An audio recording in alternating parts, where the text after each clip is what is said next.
So, I want to start off by everybody imagining a business person. You may be picturing somebody like this, in a suit and a fancy watch. Or you may be picturing somebody like this as well. Maybe you might even be picturing somebody a little bit more trendy, like this guy with his cup of coffee and his bag. And when you're picturing these people, I'm sure you probably picture somebody that is really profit driven. Somebody that wants to grow their business at any expense. Somebody that doesn't really care too much about the environment. But when I picture a business person, I picture somebody that looks like this. You can still see the capitalism in my eyes, and I'm wearing a fancy suit. But also, I'm a little bit different. I don't blame you all for thinking of business people as these people that don't really care about sustainability. Because right now, that's true. This graph here from Visual Capitalist shows the top 20 companies that emit the most CO2. These 20 companies emit 35% of the global CO2 emissions right now. And a lot of these businesses right now are saying that they are changing the world. But that's not true either. This graph here from Natural Resources Defense Council shows Procter & Gamble's emissions reduction goal. Procter & Gamble is a massive corporation that makes goods in almost any sector. And in the tiny blue slice here shows the emissions goal. Then, in the orange slice, we can see the scope 1 and 2 emissions. This accounts for all the greenhouse gases that are directly emitted by the company. However, the large gray area around shows the rest of the CO2 that's emitted by all the different products emitted by this company. And it's these companies that are emitting the CO2 that's destroying the ozone layer and making it so that we as youth don't have a future. And I'm going to share the journey of this kid starting his own business in our system and changing it as well. So I started my first business when I wasn't a lot older. This is the lemonade stand with me and my friends. And this was not a sustainable business. I messed up the recipe, I wasted so much sugar, and I maybe made $5. But through this experience of starting my own lemonade stand, I began to be inspired. I loved to sell things. I loved making my own money and being my own boss. I really just loved business.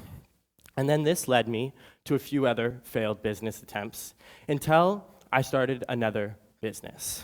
This is me when I was 14, and I started my business in vermicomposting. Vermicomposting is when a certain type of worm eats different type of organic waste, and it creates this worm casting.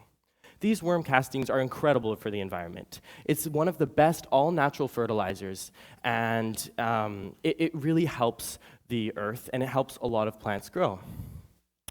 And my aunt introduced it to me. I started to make these worm castings and just sell it to local gardeners.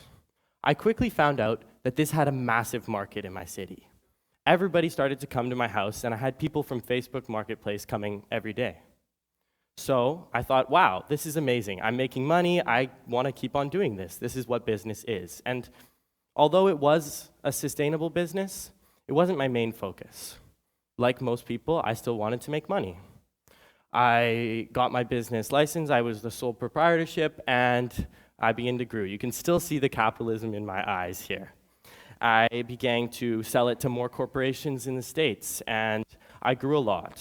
But while this was happening, the world around me was also changing. While this was happening, every single summer, there was more and more smoke from the wildfires. Every single winter, it was getting colder and then hotter. No more snow.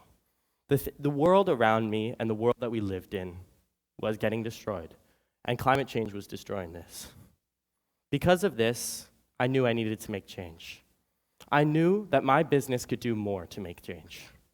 And I knew that my way of making change was through environmental education. In my third year in operation, I shifted my business from just selling the goods, and I went into classrooms. I would teach kids about vermicomposting and the environmental impacts, and I would give the students bins of worms. They would take care of these worms, and then they would make more castings. This changed my life because I could see all these kids were inspired by these worms. I didn't understand it really. And really, it was just so inspiring to teach these kids about climate change and about the change that they could make. They were visionaries. They had these creative ideas. And like me, they too could start businesses. And inspiring these youth to start these businesses made me feel like I had a change. And then that led me to this person here. Maybe he still does have a little bit of capitalism in his eyes, but he also has a vision for the future. He has a vision to change the world, and I believe this change can come through business. Anybody who has an idea, anybody who just wants to share what they know, this is environmental education. This is starting a business, because the realm of business is huge, and right now, it's not a sustainable realm. There's investment and only people invest in these terrible companies. But we need more forward-thinking individuals to go and start doing green investing. We need more forward-thinking individuals to go into these realms that aren't really sustainable. Because the only way to change is to have change makers in every realm. So share your ideas. Thank you very much.